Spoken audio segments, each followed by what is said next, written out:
Hey, we're back with the Screen Team doing some movie reviews for you. We're doing the brand new Murder on the Orient Express a little bit later on in the show. But first up, we've got Hardin here, and Hardin is going to review an old classic, a movie that I had never, ever seen before. It's called The Seventh Seal. And, when I first started talking to you about movies, this was one that you wanted to do. This is one of your all-time favorite movies, right, Hardin? Yes, it is. Great movie. And I love the concept of the movie. Basically, you've got an old medieval knight, and he is playing chess against death, right? That's right. Yeah, he's playing chess with himself, and the death shows up, and they make a deal that if he can beat death or make the game last longer, he gets to stay around longer till he can do a good deed. Yeah. So, okay, that starts from the very, very beginning. We see Max von Sydow, who plays the knight, and Death is there as well. What is the rest of the story? Is it basically just them kind of interweaving together? I mean, what else is going on in this film? Because there's lots of characters in this film, right? Right, yeah, there's plenty of characters, and it's kind of a multifaceted plot. You have a knight and a squire coming back from the Crusades and to Sweden that's full of the plague. So it's how they've been disillusioned in the Crusades, and now their homeland is ravaged. And then one of the knight is struggling with his belief in God, and he wants to believe, but then wants to see a sign. And the squire is he's really disillusioned. There's no God, maybe. And then you have other characters trying to sort out their lives, and you get some actors too, right? You got some actors in this too, right? Right. Most of them I don't think are familiar to Americans, but B.B. Anderson. No, what I meant to say was the characters are actors. There's a couple of they go and they travel and they see some of these actors putting on a play, right? Oh, I see. Yeah, yeah. That's the thing. Didn't mean to confuse you there. No, Sorry well, about that, they're actors playing actors. Right. Yeah, I think the character's name's Joff, and I forget his wife's name, and they've got a young baby son, and they go around, doing traveling plays and so forth, and they run into problems, and Joff sees visions, and he keeps saying that he sees the Virgin Mary, and his wife doubts him. He kind of lies some, and he's imagination, but they're central. They turn out to be really central characters. There's a lot of symbolism in this movie. Why is it that you like this film so much, Hardin? Well, the first time I saw it, it was so different.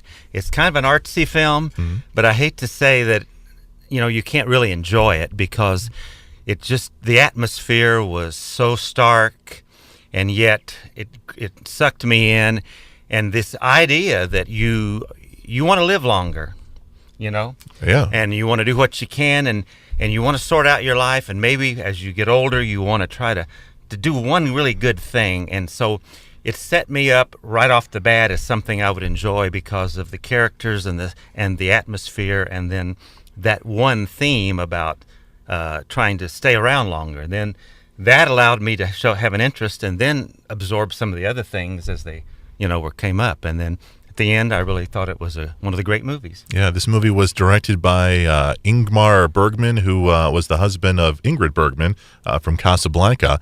And I believe he wrote this film because he was going through a lot like the knight was. He was having a difficult time with his faith and whether or not he's having a hard time coping with the fact that he was going to die sometime. Well, that's true. That's what and I'm not a Bergman expert, but that's what I've read, that it reflects some of his own struggles, and then that struggles maybe many of us can identify with at one point or another in our lives. Yeah, I enjoy that one scene a lot where Max von Sydow, he's in a church and he's trying to find his faith, and he sees what he thinks is a priest. And he goes and kind of confesses, to the priest, and he's like, "Hey, this is what's going on, but you know what? I've got a plan. I'm facing death in this chess match, and this is how I'm going to play him."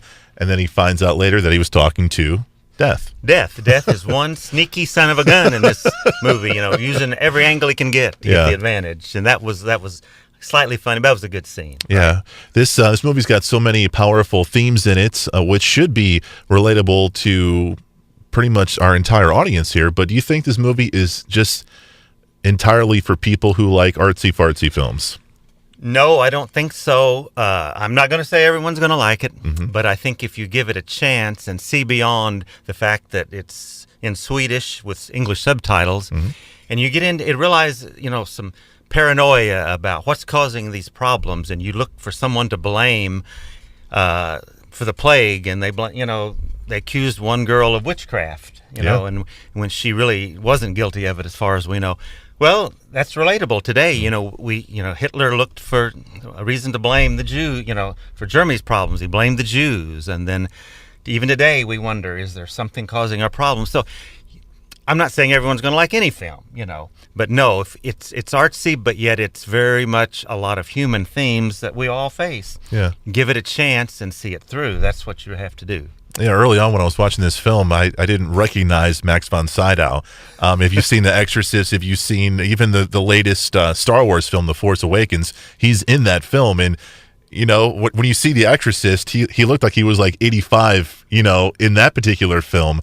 But it was just so interesting to see him as a young man playing a young man when we've got all these, great movies of him as an older man, Yeah, he was a young, tall, Nordic, blonde-haired guy that just looks so powerful, and he looks Swedish, shouldn't he? He looks, even though he is. Yeah, he does. And I read that's what they liked about it. Bergman liked about him. He had this classic Nordic Swedish look. Yeah. And of all things, the guy that played Death has long since died, but Sydow is still, Sydow is still around, and he's still making great films as well. Yes, he is. And this is a great film too. It's called The Seventh Seal, and it's one of those you can find on Netflix or wherever it is you get DVDs, Amazon, stuff like that. Hardin, thank you so much for this review. We appreciate you. We'll be joined by Sean here in just a little bit, reviewing the film Murder on the Orient Express. It's coming your way next on The Screen Team.